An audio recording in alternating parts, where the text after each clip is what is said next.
Channel को subscribe कर video को लाइक कमेंट शेयर करना ना भूलें। सुखदेव जी कहते हैं, परीक्षित, श्री कृष्ण को आज ब्रजमंडल छोड़े पूरे 100 वर्ष हो गए। कुरुक्षेत्र जिसे हम सीमांतक पचक क्षेत्र कहते हैं, सूर्य ग्रहण के पावन अवसर पर वसुदेव जी ने बड़ा अद्भुत यज्ञ किया और उस यज्ञ में बहुत बड़े बड़े महात्मा यमलात्मा दुलात्मा पहुंचे। माता कुंती भी पांडवों के साथ गए। आज ब्रजमंडल से सारी गोपियां, राधा रानी और समस्त ब्रजवासी जी वहां पहुंचे। भगवान अपनी समस्त पत्नियों को साथ में लेकर के गए और वहां पर भगवान के मैया यशोदा और नंद बाबा भी आए। मैया अपने लल्ला से मिलने के लिए आ रही है। मार्ग में मैया यशोदा के जितने भी लोग मिलते हैं सबसे एक ही प्रश्न करती, भैया मेरे कन्हैया को देखा क्या? लेकिन वहां तो कन्हैया नाम कोई जानता ही नहीं। यही पूछते पूछते जब मैया यशोदा भगवान के कक्ष के सामने से गुजरी, कन्हैया ने सुना, अरे ये तो मेरी मैया का आवाज है। प्रभु विश्राम कर रहे थे और तत्क्षण उठ करके प्रभु दरवाजे से बाहर निकले, मैया के चरणों में प्रणाम किया, रोने लगे। माता यशोदा ने भगवान को उठा करके गले से लगा दिया। प्रभु ने अपनी सभी पत्नियों से मैया को मिलवाया और उनसे आशीर्वाद प्राप्त कराया। अपने पुत्र पौत्रादि को बुलाया। सुखदेव जी कहते हैं, परीक्षित, कृष्ण की पत्नियां जब द्रौपदी से मिली तो उन सब जी का बड़ा सुंदर सा सत्संग हुआ। द्रौपदी ने कृष्ण की पत्नियों से पूछा कि आप सभी का विवाह कैसे हुआ? एक एक पत्नियां अपने विवाह की चर्चा कर रही है, द्रौपदी जी से बता रही है। कोई कहती मेरे विवाह में युद्ध हुआ, कोई कहती हरण हुआ, कोई कहती अरे मेरे भाई का तो इन्होंने सर ही बना दिया था, बाल उनके सर पे जितने बाल थे सबको मोड़ दिया था भगवान ने। रुक्मिणी सहित सारी पत्नियां आकर के प्रभु से कहती हैं, भगवान हमने राधा रानी के बारे में बड़ा सुना है, हम भी उनका दर्शन करना चाहते हैं। कृष्ण बोले, हाँ हाँ जरूर जाना चाहिए आपको, लेकिन हाँ खाली हाथ न चाहिए।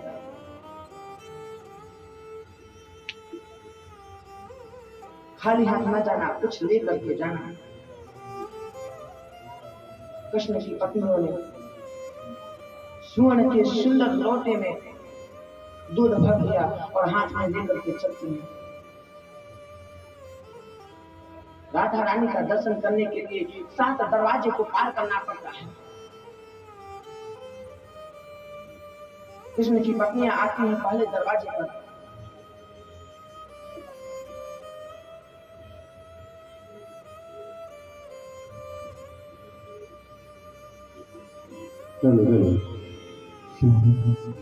श्याम तेरी बंसी पुकारे राधा, श्याम तेरी बंसी पुकारे राधा, लोग करे मीरा को योगी बना, करे मीरा को योगी बना।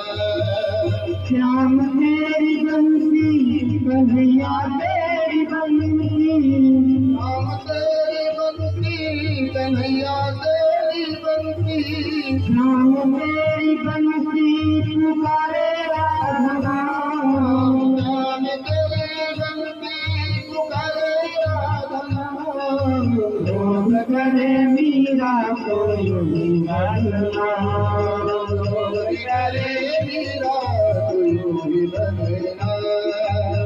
करे मीरा को यूं करना, करे मीरा को यूं करना। यमुना की लहरें बंसी बटकी गैया, किसका नहीं रहता है कृष्णा रंगिया। यमुना की लहरें बंसी बटकी गैया, किसका नहीं रहता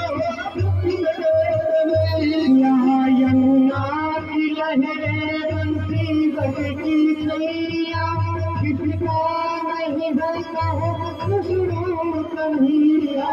यमुना की लहरें बंसी बटकी गैया, किसका नहीं रहता है कृष्णा कन्हैया। यमुना दीवाना तो सारा विधान, यमुना दीवाना तो सारा विधान। लोग करे मीरा को यूं करना, लोग करे मीरा को यूं करना, लोग करे मीरा को यूं करना, लोग करे मीरा को यूं करना।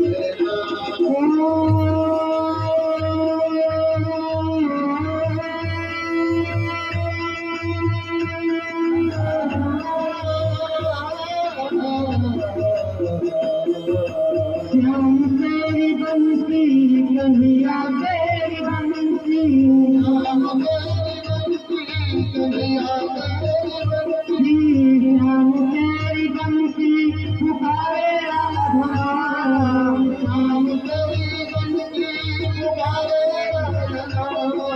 लोग करे मीरा को यूं करना, लोग करे मीरा को यूं करना। कौन जाने बांसुरिया किसको बुलाए, जिसके मन भाए वो उसके गुण गाए। कौन जाने बांसुरिया किसको बुलाए, जिसको बुलाए उसी के मन गाए। कौन जाने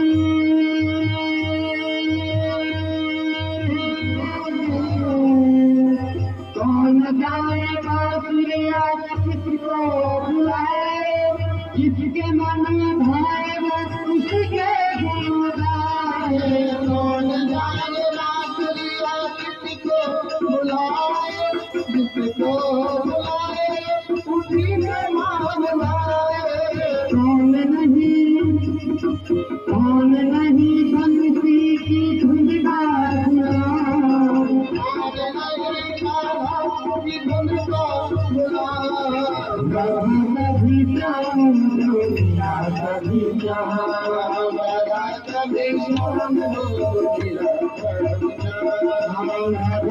कभी श्याम दुनिया कभी जहाँ।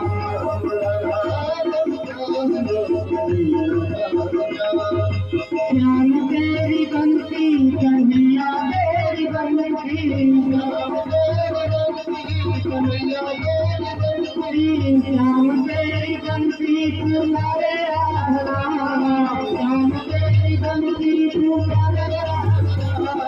लोग करे मीरा को यूं करना, लोग करे मीरा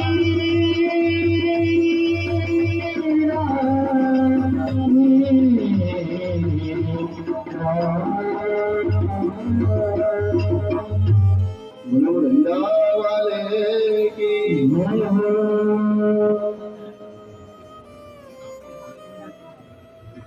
कृष्ण की पत्नियां राधा जी के दर्शन के लिए जाती हैं।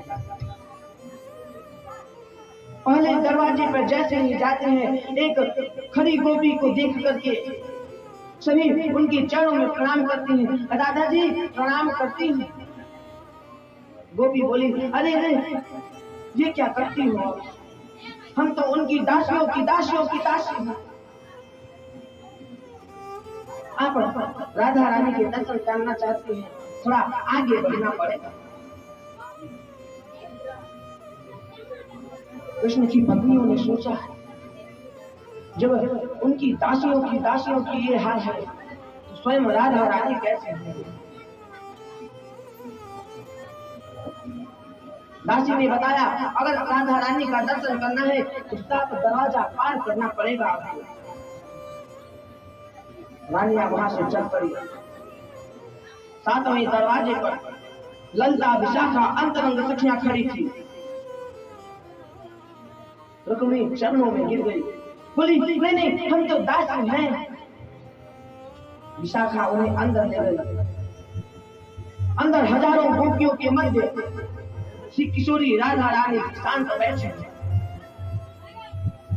कोई बनावट नहीं, कोई श्रृंगार नहीं,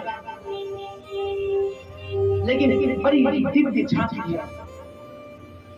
कृष्ण की पत्नियों ने जाकर उनके चरणों में प्रणाम किया। राधा जी ने सबसे बारी बारी गले से लगाया। बहुत देर तक चर्चा चली। सबने किशोरी जी से कृष्ण प्रेम कृष्ण भक्ति का आशीर्वाद प्राप्त किया।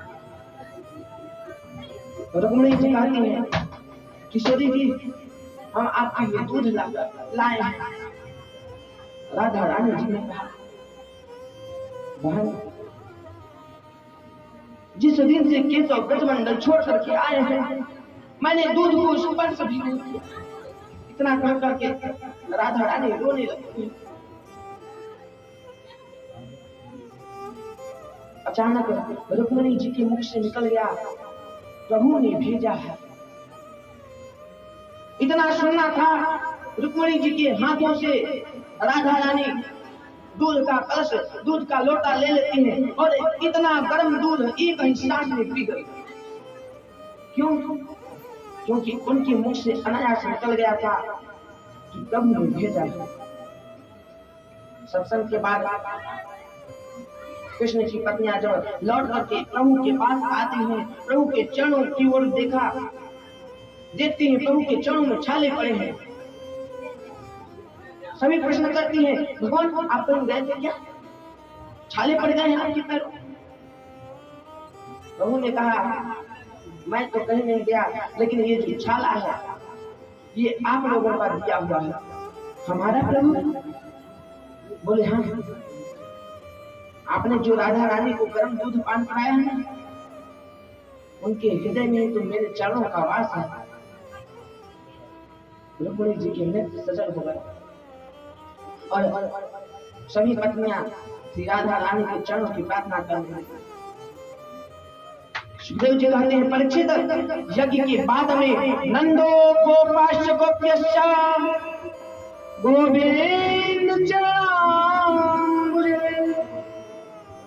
मनाचित्तम पुनर्हृता मनीषा मथुराम ययुः। प्रभु को मन में धारण करने के बाद सभी ब्रजवासी लौट करके चले गए। ब्रजवासियों का प्रभु के प्रति प्रेम है। परीक्षित आपको जो भी संबंध प्रिय लगे वो भगवान से जोड़ लेना चाहिए।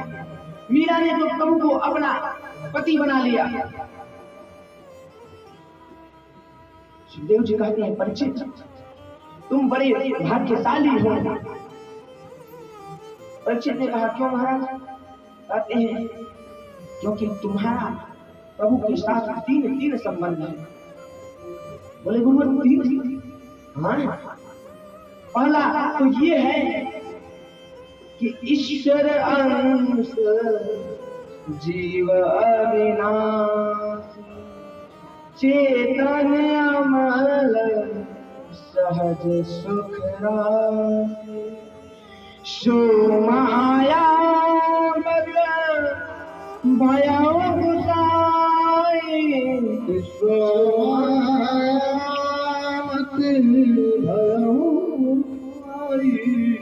सो माया भयो गुसाई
बोलो बंकी में हरिलाल की जय। और दूसरा संबंध ईश्वर का संबंध जीव से है, हम उसी के अंश है राजा। दूसरा संबंध तुम्हारा ये है, कृष्ण ने तुम्हारी माता के गर्भ में जाकर के तुम्हारी रक्षा की, तुम्हें बचाया। बोले भगवान तीसरा, बोले तीसरा संबंध ये है परीक्षित कि तुम्हारी दादी सुभद्रा जो है वो श्री कृष्ण की सगी बहन। बोले भगवान मेरी दादी और अर्जुन बाबा का विवाह किस प्रकार हुआ, कृपा करके हमें बताइए। सुखदेव जी बोले परीक्षित, कृष्ण बलराम की लाडली बहन का नाम सुभद्रा। सुभद्रा जब सयानी हो गई, बलराम जी ने सोचा कि अपने प्रिय शिष्य दुर्योधन से इसका विवाह कर दो। कन्हैया को पता चला, कन्हैया ने सोचा अरे ये तो बिल्कुल ठीक नहीं होगा, दुर्योधन तो बड़ा दुष्ट है, मारा जाएगा, मेरी बहन को तकलीफ भोगना पड़ेगा। और कन्हैया ने अर्जुन को महात्मा बनकर आने को कहा। बोले भोजन करने आना अर्जुन, बाकी तब मैं संभालूंगा। अर्जुन गांव में सन्यासी बनकर के आए, सन्यासी का रूप धारण करके आए और उनकी मुलाकात बलराम जी से हो गई। बलराम जी ने अर्जुनानंद स्वामी को अपने घर बुलाया भोजन के लिए। स्वयं अपने हाथ से बलराम जी भोजन करा रहे हैं। तभी वहां उद्धव जी आए, बोले लाओ भैया कुछ राज्य का कार्य आन पड़ा है, आपको चलना पड़ेगा। जाते समय बलराम जी ने सुभद्रा से कहा बहन महाराज जी को भोजन कराओ, मैं अभी आता हूं। सुभद्रा ने भोजन कराया और उधर द्वार पर रथ खड़ा है। अर्जुनानंद स्वामी जी महाराज सुभद्रा जी का हाथ पकड़ करके रथ में बिठा करके ले गए। अब तो पूरी द्वारकापुरी में शोर मच गया, बलराम जी की क्रोध का ठिकाना न रहा। बोली अरे मैंने जिसे संत समझा वो इतना नीच निकला, मेरी बहन को हरण करके ले जाता है, मैं उसे छोड़ूंगा नहीं। लेकिन कन्हैया चुपचाप बैठे। बलराम जी ने कहा कृष्ण क्या बात है, क्या देखते हो, तुम्हारी बहन का हरण किसी ने कर दिया, तुम चुपचाप बैठे हो, धिक्कार है। कन्हैया ने कहा आप क्रोध न करो, अगर आप हमारे ऊपर क्रोध न करो तो एक बात बताऊंगा, सच्चाई बताऊंगा आपको। बोले क्या मतलब क्या है तुम्हारा? बोले मतलब ये है कि वो कोई अर्जुनानंद स्वामी जी महाराज नहीं, वो तो अपना अर्जुन है। भैया सुभद्रा अपनी लाडली बहन है और अर्जुन से प्रेम करती है। आप सुभद्रा का विवाह उस दुष्ट दुर्योधन के साथ करना चाहते हो, दुष्ट है मारा जाएगा। और ये बात मैं आपसे कह नहीं पाया, इसलिए मैंने ही ये सब लीलाएं रची, इसलिए ये सब मुझे नाटक करना पड़ा। भैया माफ करना है। बलराम जी रथ लेकर के गए। अर्जुन एक वृक्ष के नीचे उन्हें मिल गए। अर्जुन से बोले, महात्मा जी प्रणाम करता हूँ। अर्जुन बलराम जी के चरणों में गिर गए। अरे भैया हमें माफ करना, ये सब कन्हैया का लीला है। क्षमा याचना करने लगे और बड़ी धूमधाम से सुभद्रा जी का विवाह तुम्हारे दादा अर्जुन के साथ संपन्न हुआ। परीक्षित ने कहा, महाराज एक और प्रश्न करना चाहता हूँ। एक बात बताइए, भगवान शंकर का पूजन करने वाला जीव धनवान और भगवान विष्णु को भजने वाला गरीब क्यों होता है? सुखदेव जी बोले, राजा ऐसा बिल्कुल भी नहीं है। क्यों? क्योंकि शिव है नारायण और नारायण ही शिव है। भगवान ने जब रामेश्वर भगवान की स्थापना की, उस समय भी यही प्रश्न हुआ था। तो ब्रह्मा ने कहा कि रामश्चासो ईश्वरश्च रामेश्वर। ये शिव जो है राम जी को भरते हैं और राम जी शिव जी को भरते हैं। दोनों अपने एक दूसरे में दोनों को भगवान मानते हैं। जो राम है वही शिव है, जो शिव है वही राम है। हाँ, नाम भिन्न भिन्न है, इतना अंतर जरूर है परीक्षित कि शिव जी का नाम बोला है तो बड़े जल्दी प्रसन्न हो जाते हैं और नारायण प्रभु थोड़ी देरी से प्रसन्न होते हैं।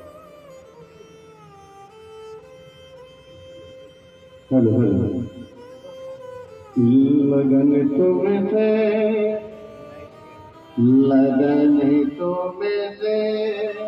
लगा रहे जो होगा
लोग झुके बातें करते थे लोरा भरला लोरा भरला लोरा भरते लोरा देखा जाएगा राधे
नाम कर देगी हमें बदल नाम कर देगी अब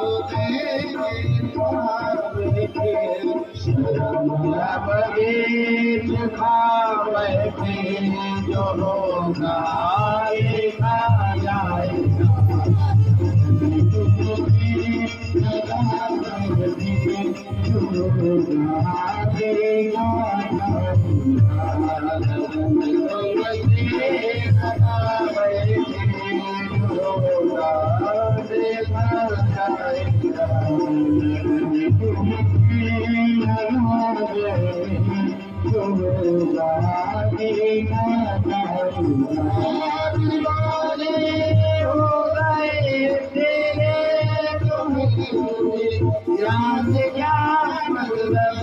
दीवाने हो गए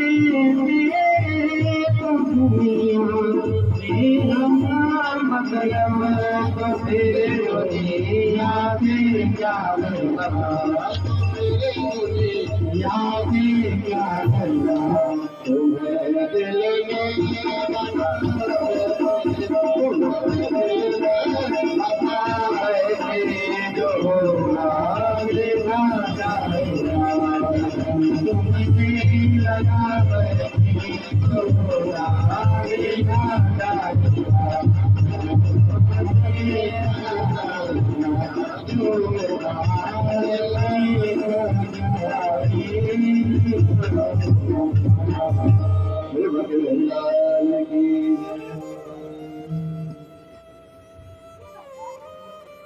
शिव जी का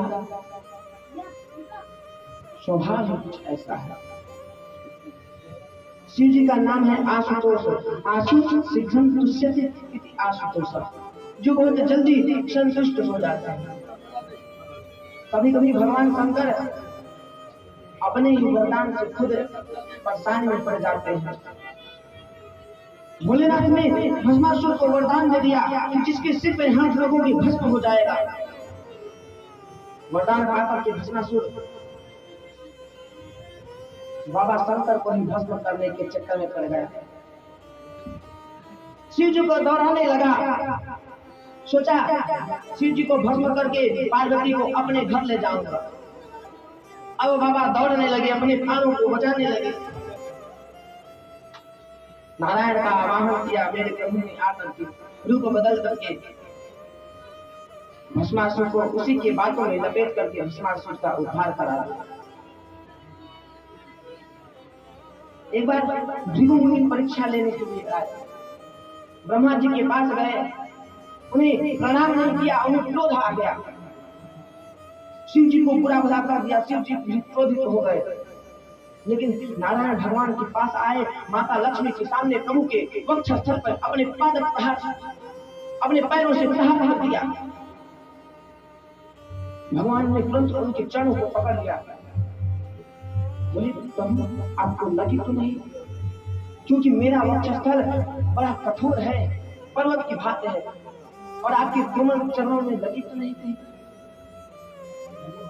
भृगु जी पानी पानी हो गए और कहा कि ऐसा कृपा का सागर कौन हो सकता है ना, मैंने तो कभी नहीं देखा ऐसे, इसलिए नारायण ही सर्वोत्तम है। परीक्षित, भगवान समय समय पर अपने प्रियजनों को उपदेश देते रहते हैं, इशारा करते हैं, हम भले ही उस इशारा को न समझ पाए। प्रभु अपनी सुधर्मा सभा में एकदम गंभीर मुद्रा में बैठे हैं, अपने पुत्रों से बोले,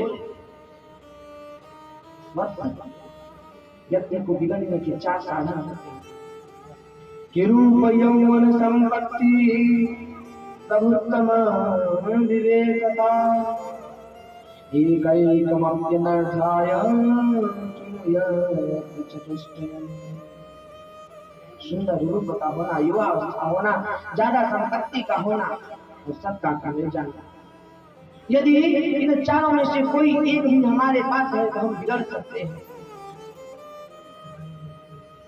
मैं ये सब इसलिए आप सभी को कह रहा हूं, तुम सभी रूपवान हो, धनवान हो, स्वयं द्वारकाधीश के पुत्र पौत्रादि हो, तुम्हारे पास किसी चीज की कमी नहीं है, लेकिन तुम संतों का अपमान करते हो, ऐसा मैंने सुना है। बेटा, संतों का कभी अपमान न करना, क्योंकि साधो मह्यम हृदय मह्यम, साधु मेरे हृदय में रहते हैं, मेरा हृदय है और मैं संतों के हृदय में वास करता हूँ, इसलिए संतों का अपराध जो करता है मैं भी उसे बचा नहीं सकता।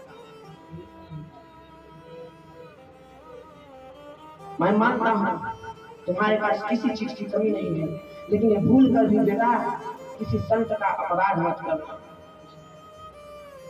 प्रभु की बातें सुनते हो उनके पुत्र को अपराध और अपने सर को नीचे झुका करके अपने में बात करने लगते हैं। देखो देखो, पिताजी को लगता है और कोई काम नहीं है, जब देखो तब संतों की बड़ाई करते रहते हैं। भगवान ने देखा मेरी बातों का इन पर कोई असर नहीं पड़ा है। भगवान अपनी वाणी को विश्राम देते और वहां से चले जाते हैं। और आज इसी का परिणाम ये हुआ कि कृष्ण के पुत्रों ने एक भयंकर अपराध कर दिया। प्रभास क्षेत्र में एक सप्तर्षि सिंगारक क्षेत्र है, बड़ी भारी मात्रा में संत विराजे हैं। विश्वामित्रो सुतः कर्मो दुर्वासा भूरंगिराः कश्यपो वामदेवो त्वे वसिष्ठो नारदारयः। बड़े बड़े महात्मा हैं, जमलाता है। जाम्बवती के पुत्र हैं शांब, जिनका नाम शांब इसलिए हुआ, जाम्बवती जी को पुत्र नहीं हो रहे थे। भगवान कृष्ण ने भगवान शंकर जी की तपस्या की और उनसे बोले, बाबा हमारी सभी पत्नियों की संतान है परंतु जाम्बवती को नहीं है, आप कृपा कर दो तो उन्हें भी संतान हो। शंकर जी ने कहा, प्रभु और हम और माता पार्वती आज हम दोनों भी यही आपस में झगड़ा कर रहे थे। माता पार्वती कहती मैं उनके यहाँ पुत्री बन करके जाऊंगी, मैं कहता पुत्र बन करके जाऊंगा। प्रभु हम दोनों ही संयुक्त रूप से आपके घर आएंगे। भगवान शंकर के साथ माता अम्बा दोनों लोग संयुक्त रूप से आए हैं, इसलिए सांब उनका नाम पड़ा। अम्बा के सहित शिव प्रद्युम्न आदि भाइयों ने मिलकर के सांब को साड़ी पहना दिया और उसकी पीठ पर एक कपड़े की पोटली बांध दी, सुंदर श्रृंगार करके संतों के सामने खड़ा कर दिया। बोले, महात्मा प्रणाम करता हूं। ये स्त्री गर्भवती है, ये चाहती है इसे पुत्र हो जाए, आपके त्रिकालदर्शी हो, आप ही बता दीजिए इसे पुत्र होता या पुत्र।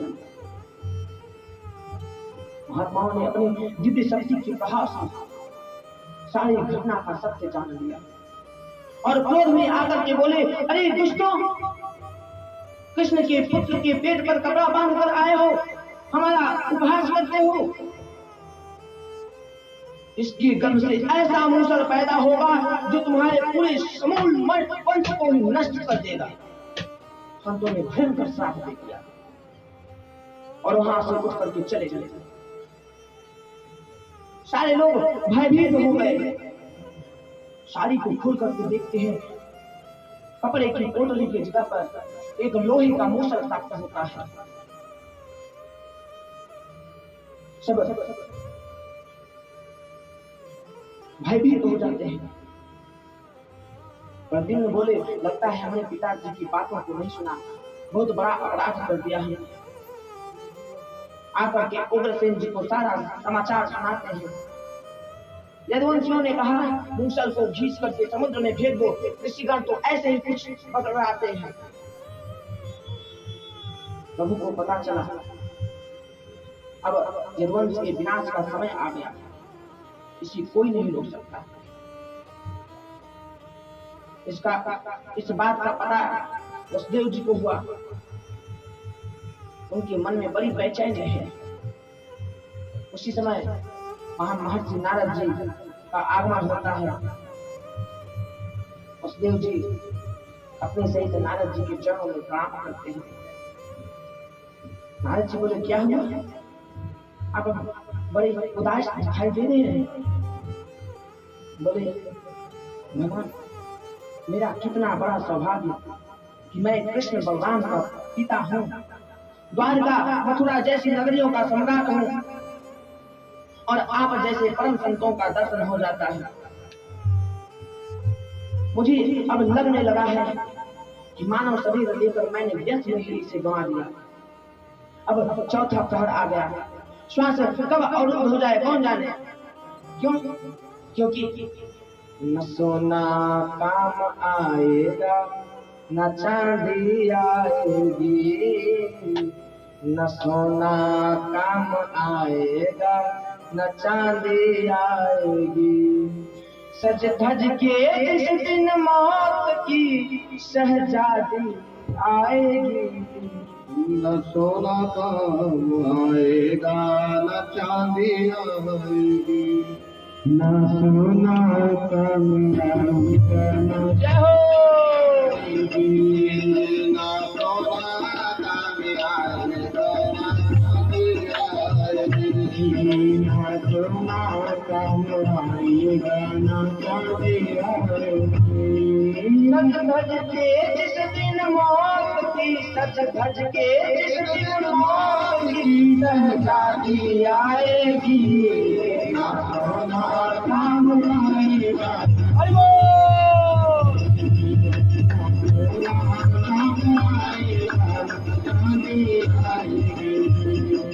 छोटा सा तू कितने बड़े अरमान है तेरे, छोटा सा तू कितने बड़े अरमान है तेरे, मिट्टी का तू सोने के सामान है तेरे, मिट्टी का तू सोने के अरमान है तेरे, मिट्टी की काया मिट्टी में की काया मिट्टी में काया में, ना सोना काम आएगा, ना चांदी आएगी, सोना काम आएगा, चांदी आएगी। सज के जिस दिन मौत की शहजादी आएगी,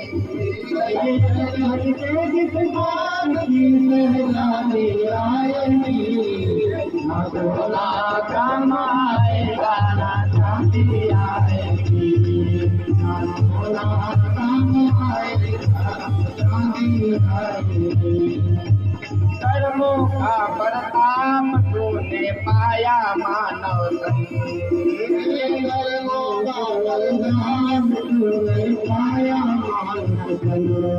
ओ कर्मों का बरताम तूने पाया मानव तन,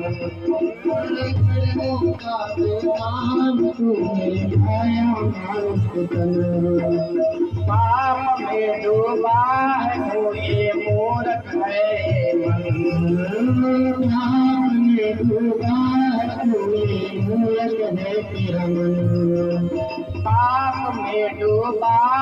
हुए मूरख तेरा मन,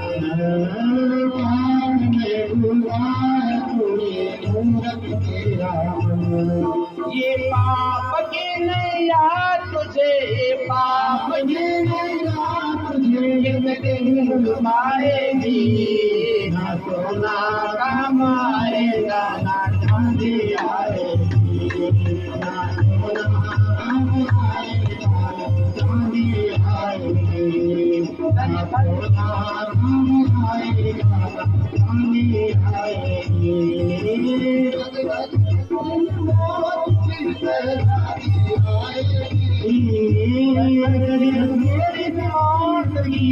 जाती आएगी, ना सोना काम आएगा ना चांदी आएगी, सोना काम आएगा चांदी आएगी। पंछी है तू छोड़ पिंजरा तोड़ के उड़ जा, पंछी है तू छोड़ पिंजरा तोड़ के उड़ जा, माया महल के तारे बंधन तोड़ के उड़ जा, माया महल के तारे बंधन तोड़ के उड़ जा।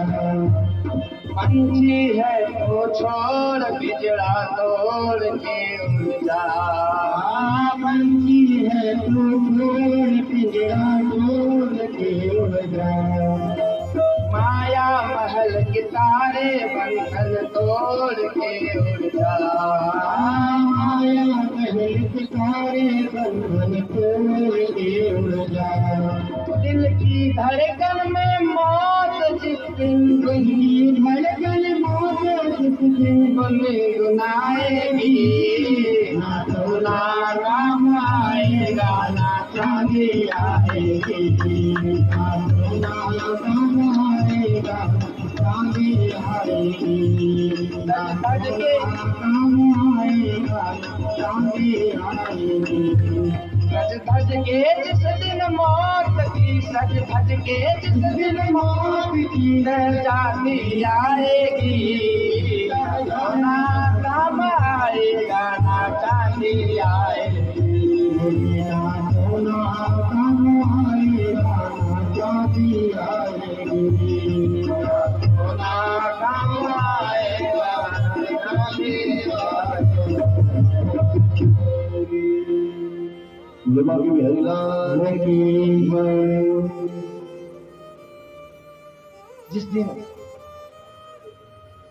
मौत की शहजादी आ जाएगी, ये सारे बंगले घर दरबार सोना चांदी किसी काम के नहीं रह जाएंगे, सब यहीं पे रह जाएगी। इसलिए महाराज आपके चरण में मेरा निवेदन है, मेरा मार्गदर्शन करो। मैं बचपन से सुनता आ रहा हूँ भागवत धर्म, ये भागवत धर्म है क्या? बोले राजन, जो आपने प्रश्न किया ना, वही प्रश्न राजा जनक ने 9 योगेश्वरों से किया था। सबसे पहले आपको बता दूं, ये 9 योगेश्वरों के नाम क्या है? कवि, हरि, अंतरिक्ष, प्रबुद्ध, पिपलायन, आविर्होत्र, ध्रुवील, चमस और करभाजन, ये 9 प्रकार के योगेश्वर हैं। एक बार जनक महाराज के यहाँ 9 योगेश्वर महाराज जी पधारे। महाराज जनक ने उनको प्रणाम करके पूछा कि दुर्लभो मानुषो देहो देहिनां क्षणभंगुरः तत्रापि दुर्लभं मन्ये वैकुंठ प्रियदर्शनम्।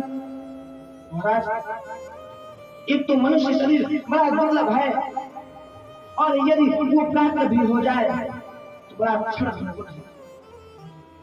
एक क्षण में क्या हो जाएगा कुछ मालूम नहीं, और उसमें भी दुर्लभ है भगवान के परम प्रेमियों का दर्शन होना। कृपया आप मुझे भागवत धर्म की परिभाषा बताएं।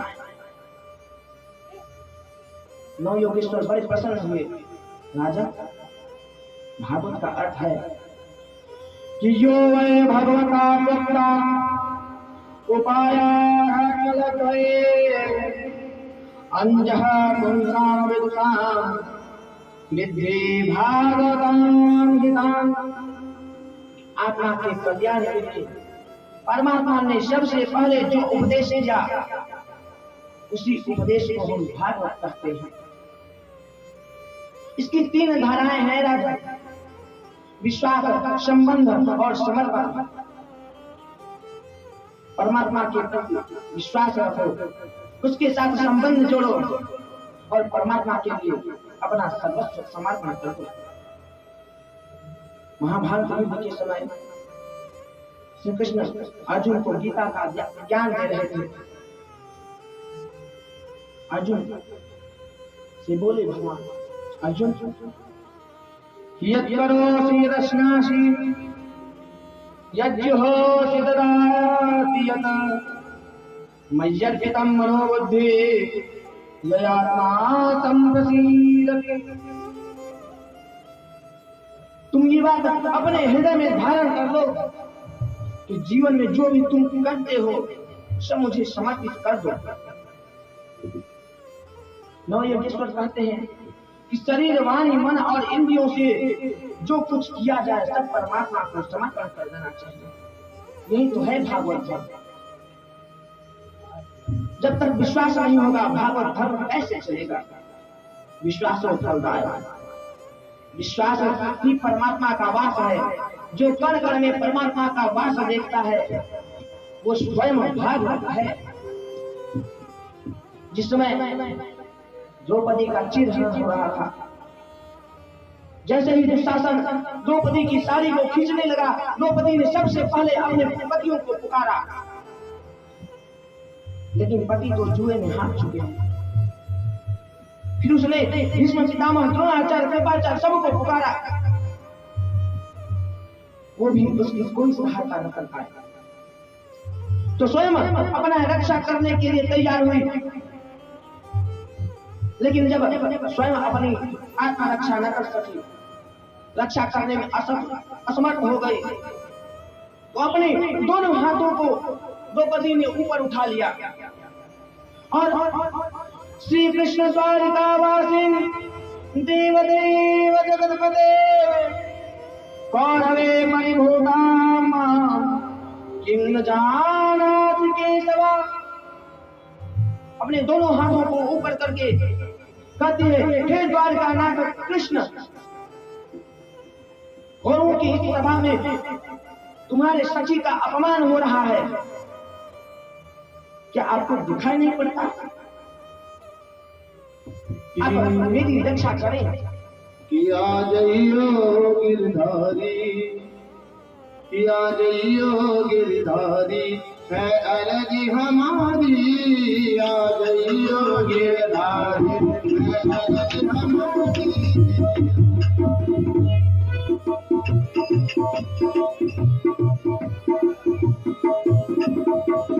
आ जइयो गिरधारी, है अर्ज हमारी। आ जइयो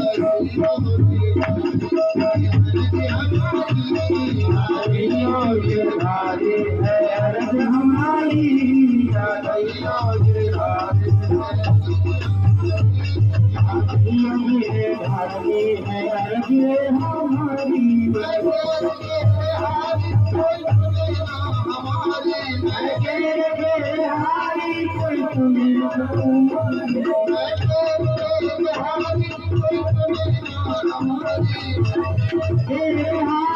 कोई तुम्हें ना हमारी।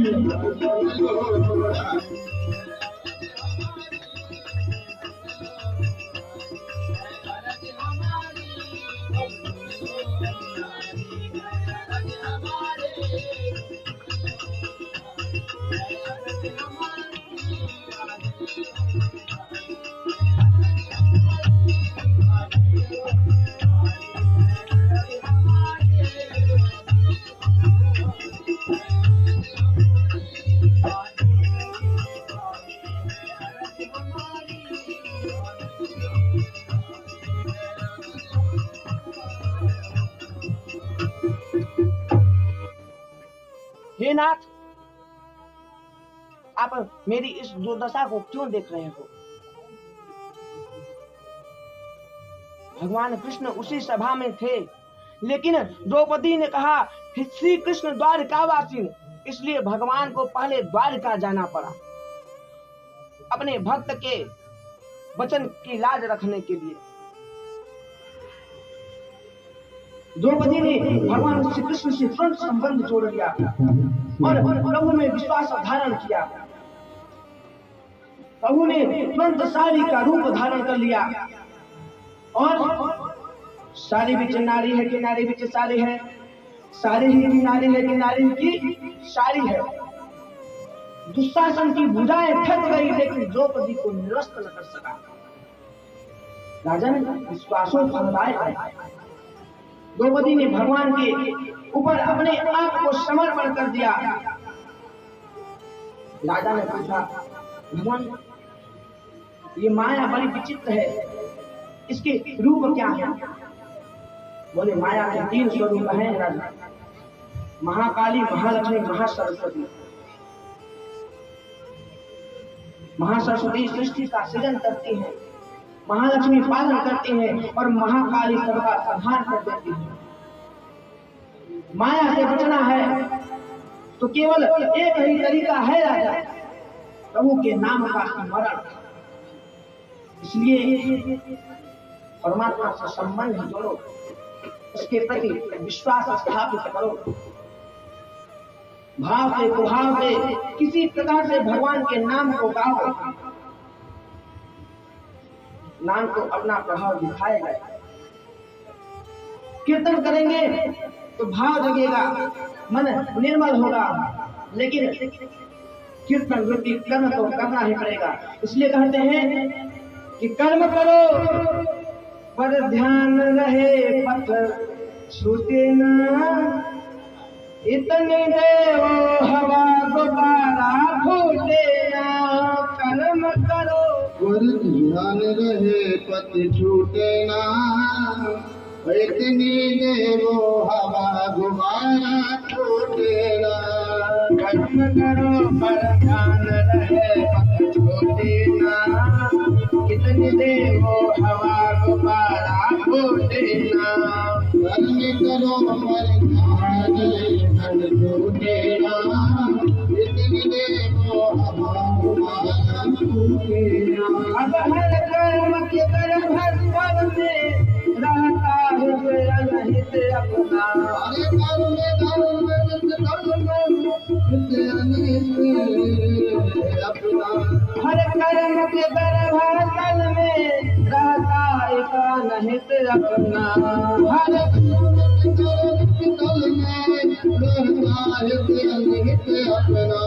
जग जाल विकट क्रांति है, सच कहो कहो चाहे सपना। जग जाल विकट क्रांति है, सच कहो कहो चाहे सपना। जहाज में छोटे ना, इतनी देव हवा गुब्बारा फूटे ना।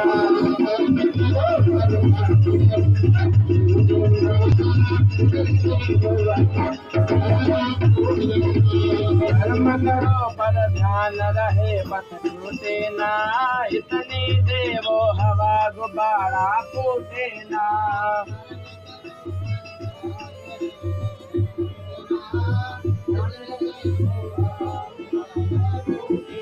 जब काम बीज सृष्टि का नर रहे अकामी कैसे। जब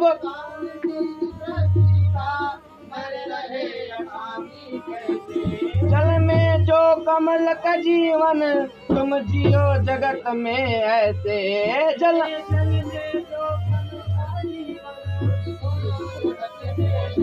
नामनी लूटे ना, इतने देवो हवा गुब्बारा फूटे ना।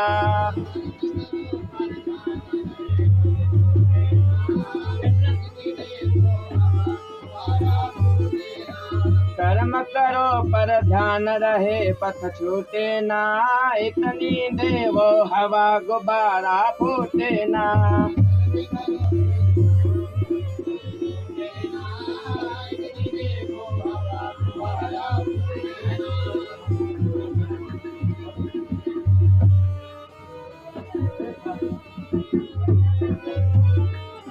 बार क्रोध भी करिए पर बोध नष्ट ना होवे। एक बार क्रोध भी करिए पर बोध नष्ट ना होवे। स्वार्थ भी बुरा नहीं है औरों को कष्ट ना होवे।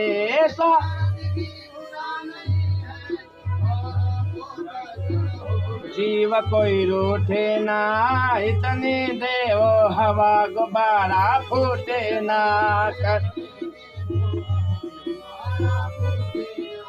कर्म करो पर ध्यान रहे पथ छूटे ना इतनी देव हवा गुब्बारा फूटे ना।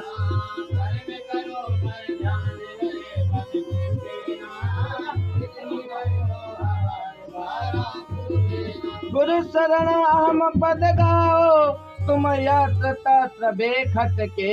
गुरु शरण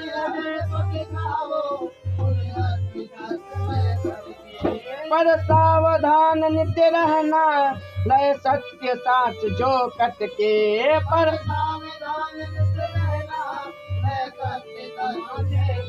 कहीं ले टूटे ना इतनी देवो हवा गुब्बारा फूटे ना।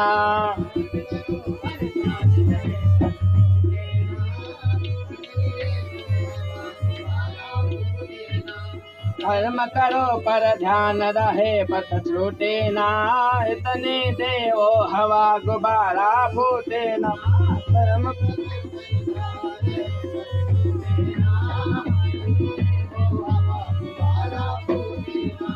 इतनी देवो हवा गुब्बारा फूटे ना। जय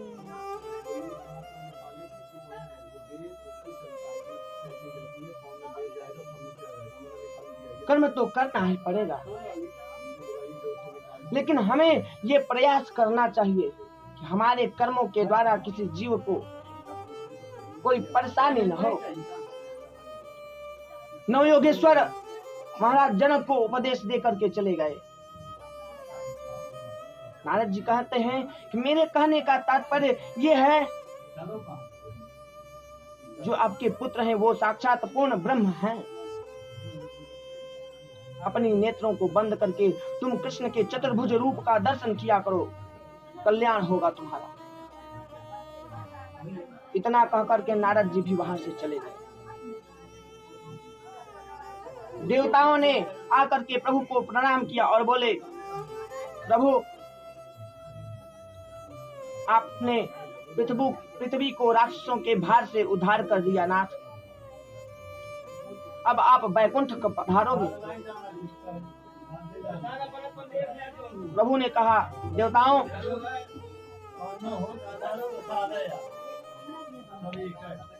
पृथ्वी का सबसे बड़ा भार तो अभी मेरा वंश है, लेकिन आप चिंता न करो,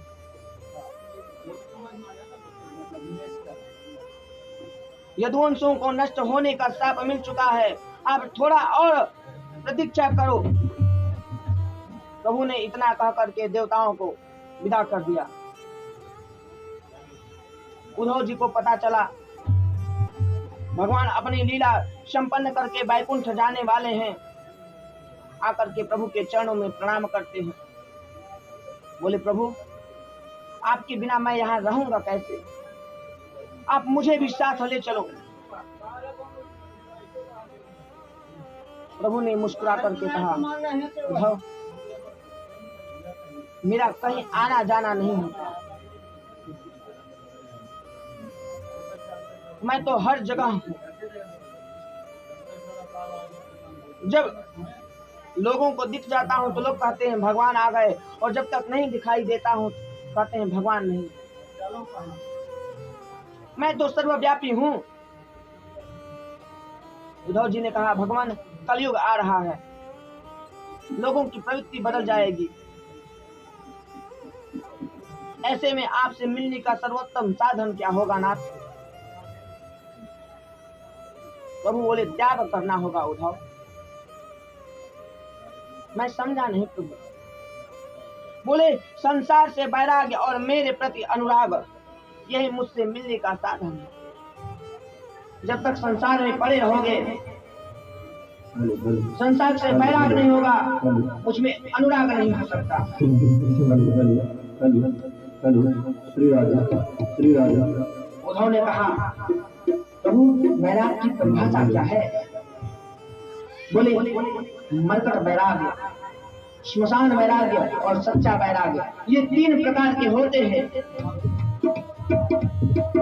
घर में जरा सी बात हो गई, वैराग्य आ गया, इसको मरकट वैराग्य कहते हैं। दूसरा होता है श्मशान वैराग्य। जब किसी की मृत्यु हो जाती है, उसे लेकर के हम श्मशान भूमि में जाते हैं, उस जीव को देख करके हमारे मन में जो वैराग आता है, हम सोचते हैं देखो आज इसकी बारी है, कल हमारी बारी आए। यही होता है श्मशान वैराग्य। तीसरा होता है सच्चा वैराग्य,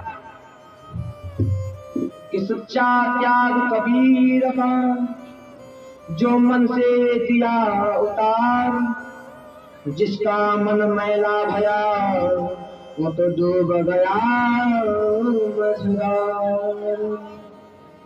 वास्तविक त्याग अंदर से होता है उद्धव, उसे ही सन्यास लोग धारण करते हैं। उद्धव ने भगवान के चरणों को पकड़ लिया। आप योगाधिपति हो महाराज, मान लो मैंने त्याग दिया संसार, मन में आ गया, मैं वैरागी हो गया। सन्यासी धर्म का पालन करते हुए मुझे मोक्ष कैसे चाहिए? मोक्ष के लिए मुझे क्या करना चाहिए? सन्यासी के क्या लक्षण हैं? भगवान ने कहा, उद्धव यही प्रश्न एक सन्यासी से यदु महाराज ने किया था। ये यदु महाराज हमारे ही वंशज थे। एक बार घूमते घूमते यदु महाराज वन में गए और उन्होंने बड़ा सुंदर दृश्य देखा। एक वृक्ष के नीचे एक मोटा तगड़ा बलिष्ठ महात्मा बैठा है। उन्हीं का नाम है दत्तात्रेय जी। बोलिए दत्तात्रेय जी महाराज की। यदु महाराज आए और उन दत्तात्रेय महाराज को बहुत उल्टा पता कह दिया। बोले बाबा क्या खाते हो, क्या पीते हो, बड़े मोटे दिखाई दे रहे हो। अरे यहाँ से तो दूर दूर तक कहीं कोई गांव दिखाई नहीं देता है, कहाँ रहते हो? अगर आप कहोगे कि आप संत हो तो ये हो नहीं सकता। अगर आप कहते हो कि मैंने सब त्याग दिया है, तो ये त्याग भावना आप में आई कहां से? आपने ये त्याग विद्या कहां से सीखी महाराज? महाराज दत्तात्रेय मुस्कुरा करके बोलते हैं, राजा कि संत में गुरु राजन बहुपाक्षिता, यदा बुद्धि मुपादाय मुक्तो नामे हताक्ष। राजन